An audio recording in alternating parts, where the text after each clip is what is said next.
Hello বন্ধুরা, ভিডিওটা শেষ পর্যন্ত দেখবেন।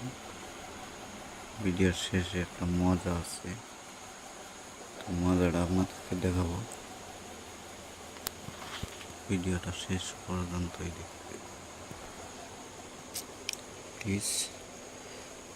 ভিডিওর শেষে আপনাদের জন্য একটি মজা আছে, ভিডিওটা শেষ পর্যন্ত দেখবেন। এটা কি বন্ধুরা বলতে পারেন? মজাটা শেষ পর্যন্ত ভিডিও না দেখলে কিছুই বুঝতে পারবেন না। প্লিজ শেষ পর্যন্ত দেখবেন ভিডিওটা।